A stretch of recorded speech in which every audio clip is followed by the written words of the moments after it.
دي منى، واعتقد معظمكم عارفينها، ولو ما صادفش انكم شفتوها قبل كده فهي ممثلة انتشرت فجأة على السوشيال ميديا من باب أزمتها اللي مش ولا بد.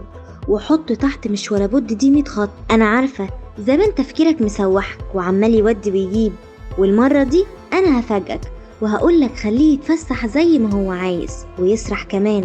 وبقولك كده وأنا حاطة في بطني بطيخة صيفي، أصل مهما خيالك يهيأ ليك مش هتعرف تتصور أزمتها اللي مش ولا بد. وعشان كده استعنت بيارا صاحبتي ولخصنا لكم الحكاية.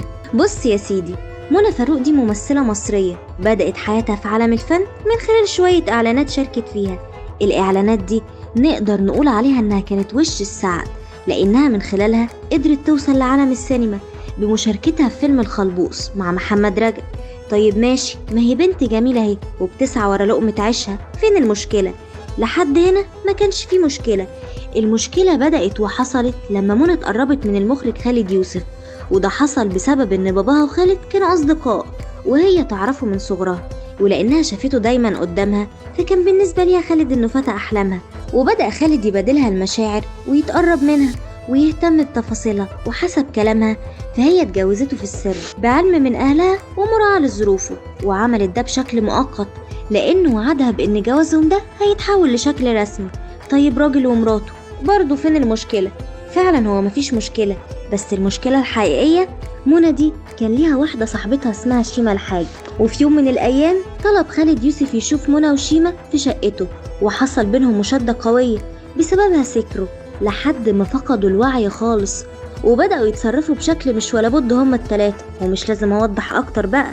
الغريب إن أثناء اللي حصل ده خالد قرر إنه يصورهم، بس يشاء القدر إن الفيديو اللي مش ولا بد ده ينتشر، وده حصل تحديدا في سنة 2019. وبسبب الفيديو ده تم إصدار قرار بحبس منى وشيماء بتهمة نشر الفسق والفجور. ولأن منى وشيماء ما كانش ليهم يد في موضوع نشر الفيديوهات دي تم إطلاق سراحهم، وقررت منى إنها تبدأ بداية جديدة وتنسى كل الماضي، لأن الماضي كله أسى وكله جراح. فقالت وعلى إيه؟ وبدأت تدور على شغل يخلصها من ألمها وينسيها أوجاعها. منى بسبب الفيديو أغلب المخرجين بدأوا يفكروا فيها بشكل تاني وبدأوا يحاولوا يحصروها في أدوار معينة، بس منى كانت مقررة من جواها إنها مش هتعمل أي حاجة تخليها مكسوفة من نفسها أيا كانت إيه هي المغريات. المهم قدام تمسك منى برأيها ده ما لقتش شغل، وكانت خلاص في صفحات النسيان، لدرجة إنها كتبت وقالت على مواقع التواصل الاجتماعي الخاصة بيها: ما تبقوش تتكسفوا مني لما تلاقوني بشتغل في محل لبس، كمحاولة منها إن الناس يفتكروها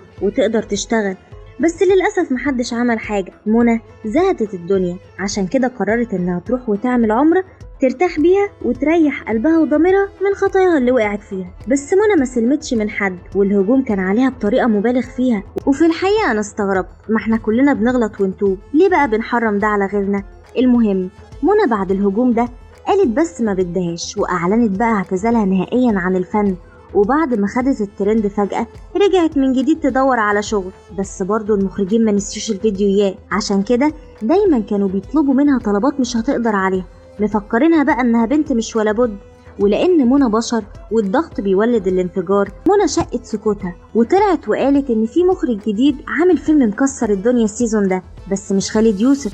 وقالت كلمني وطلبني في فيلم وطلب مني ان اقابله في مكتبه، وهي طبعا وافقت، ما هي نفسها تمثل وتكسب من عرق جبينها. بس اتفاجئت ان المخرج ده نفض ليه وقفل تليفونه وعمل ليها بلوك واختفى، ده غير تهديد احد الصحفيين لمنى بسبب انها مردتش عليه في الواتساب. منى بعد التهديد ده ردت عليه وقالت: هتعمل ايه يعني؟ هتفضحني مثلا وهتقعدني من الشغل؟ تعالى شوف الشغل اللي حواليا. وبعد كل اللي حكيته ليكم ده انتوا رأيكم ايه؟ هل منى فاروق فعلا بيتم اضطهادها ولا هي السبب في ان الناس تهرب منها؟